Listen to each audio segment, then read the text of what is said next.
एक तरफ देश के जवान शहीद होते हैं और दूसरी तरफ कश्मीरी नेता हमेशा से आग ही उगलते। आपने देखा कि पुंछ में हमारे देश के जवान जो है वो शहीद हुए, लेकिन डॉक्टर फारूक अब्दुल्ला ने ये कहा कि इसमें भी सेना का फेलियर है, यानी हमारी आर्मी का ही फेलियर है। ऐसा कहा डॉक्टर फारूक अब्दुल्ला ने।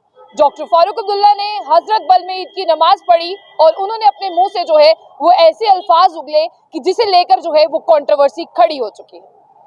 आपने देखा कि पुंछ में जो भी हुआ, हमारे देश के जवान जो है वो शहीद हुए, लेकिन अभी आपको बता दें कि पुंछ में क्या हालात है।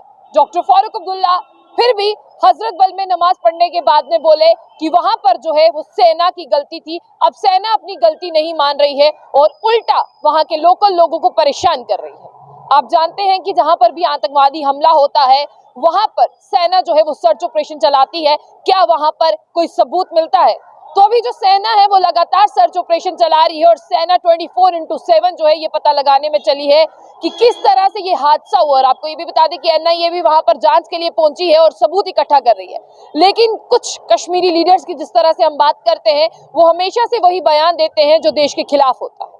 डॉक्टर फारूक अब्दुल्ला ने कहा कि इसमें सेना की ही गलती है, यानी सेना के जवान शहीद हुए हैं और डॉक्टर फारूक अब्दुल्ला ने कहा कि सेना की ही गलती है और अब सेना जो है वो वहां के लोकल लोगों को परेशान कर रही है। ऐसा कहना है डॉक्टर फारूक अब्दुल्ला का। आपको बता दें कि पुंछ में जो भी हुआ, महबूबा मुफ्ती हो, डॉक्टर फारूक अब्दुल्ला हो या कोई भी लीडर हो, वो उसके बारे में जो है वो जरूर अपनी व्यथा, अपने भाव जो है वो प्रकट कर रहा है। लेकिन डॉक्टर फारूक अब्दुल्ला ने ये कहा कि इसमें सेना की गलती है। आप बताइए, जो सेना है वो हमेशा देश के लोगों के लिए हमेशा तत्पर रहती है और हमेशा इस तरह से देश के लोगों की सेवा करती है कि वो अपने घर पर चैन की नींद सोए, लेकिन फिर भी इसमें सेना की गलती है, ऐसा कह दिया डॉक्टर फारूक अब्दुल्ला ने। जिसके बाद कल से लेकर अब तक जो है कंट्रोवर्सी सी क्रिएट जो है वो हो चुकी है। और साफ तौर पर आपको ये भी बता दें कि उनका ये भी कहना है कि जिस तरह से अभी लोकल लोगों के घर की छानबीन की जा रही है, लोकल लोगों से पूछताछ की जा रही है, वो गलत है। क्या आपको वाकई में लगता है कि सेना यानी जो हमारी बीएसएफ कर रही है वो गलत है? और साफ तौर पर आपको ये भी बता दें कि जो वहां पर जवान शहीद हुए, आज जिस तरह से बात करते हैं पूरे देश की आंखें जो है वो नम हुई है। लेकिन इस पर डॉक्टर फारूक अब्दुल्ला ने ये कहा है कि इसमें भी जो है वो भारतीय सुरक्षा बलों की ही गलती है, बीएसएफ की ही गलती है। और इसके साथ साथ डॉक्टर फारूक अब्दुल्ला ने ये कहा है कि उनकी लापरवाही है। हालांकि जिस तरह से आपको ये भी बता दें कि डॉक्टर फारूक अब्दुल्ला जो है अक्सर ऐसे बयान देते रहते हो। डॉक्टर फारूक अब्दुल्ला ने कहा कि सुरक्षा बलों को यानी आर्मी को जो है वो अपने घेरे को मजबूत करने की जरूरत है। आर्मी लोगों को क्या सुरक्षा मुहैया करवाएगी जब आर्मी जो है वो अपने जवानों को सुरक्षा मुहैया नहीं करवा सकती? पूरे देश में क्या माहौल चल रहा है आप देख सकते हैं कि जो पुंछ में हुआ उसकी गूंज जो है वो पंजाब तक है। पंजाब में भी आपने देखा कि पुंछ में जो हुआ, वहां के जवान जो है वो शहीद हुए। उनकी जो पत्नियां थी उनकी आंखों में आंसू आए। उनके परिवार वालों ने बताया कि एक ही हमारे घर पर कमाने वाला था। लेकिन डॉक्टर फारूक अब्दुल्ला ने यहाँ पर बहुत बड़ी बात कही है। डॉक्टर फारूक अब्दुल्ला के जितने भी सवाल हैं वो सीधा जो है वो सुरक्षा बलों की ओर है कि आर्मी जिस तरह से भारतीय सेना की बात करते हैं वो सुरक्षा मुहैया करवाने में जो है उन्हें नाकामयाब साबित हुई है।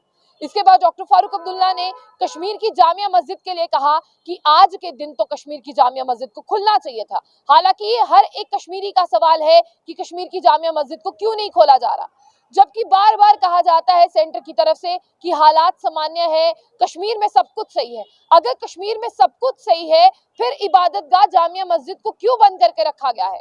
जबकि कश्मीर की सबसे बड़ी मस्जिद ये है। आप देखते हैं कि बाहर से टूरिस्ट आते हैं, बाहर से कोई भी मुस्लिम टूरिस्ट भी आएगा उसका भी मन चाहेगा कि मैं जाकर कश्मीर की जामिया मस्जिद में जो है वो नमाज पढ़ूं, क्योंकि उस मस्जिद के बारे में बहुत सुना है। लेकिन तब टूरिस्ट जब बाहर से आएगा उसे क्या लगेगा कि कश्मीर की जामिया मस्जिद जो है वो बंद है। तब आप देखिए कि हालात जो है वो कहां पर सामान्य है। डॉक्टर फारूक अब्दुल्ला सिर्फ यहीं पर नहीं रुके, आगे डॉक्टर फारूक अब्दुल्ला ने यह भी कहा कि किस तरह के हालात जो है वो बना दिए गए हैं। जामिया मस्जिद को बंद किया गया है और जब सेंटर ये दावा करता है कि कश्मीर में सब कुछ सही है, अगर कश्मीर में सब कुछ सही है फिर जामिया मस्जिद के दरवाजे लोगों के लिए क्यों नहीं खुले? इससे पहले आपको बता दें कि जब चौथा जुम्मा था रमजान का, तब भी बहुत सी महिलाओं ने जो है वो रो कर ये कहा कि कश्मीर की जामिया मस्जिद जब बंद होती है तब तक हर एक मुसलमान के सीने में जो है वो दर्द होता है कि कश्मीर की जामिया मस्जिद जो है उसे क्यों नहीं खोला जाता। आपको बता दें कि हुर्रियत चेयरमैन मीरवाइज मौलाना अमर फारूकी को भी ईद की नमाज के लिए पढ़ने की इजाजत नहीं दी गई।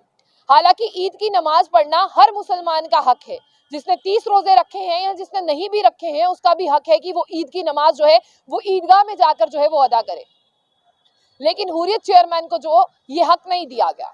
हालांकि ईद की नमाज पढ़ना बहुत बड़ी बात है और हर मुसलमान का ये हक होता है, तो डॉक्टर फारूक अब्दुल्ला का ये कहना है कि उनसे उनका हक जो है वो छीना गया। एक तो हमारी मस्जिद नहीं खोली, ऊपर से जो है उनसे उनका हक छीना गया। और इसी के साथ आपको ये भी बता दें कि ये जो है उन्होंने कहा कि ऐसी चीजों को बर्दाश्त नहीं किया जाएगा।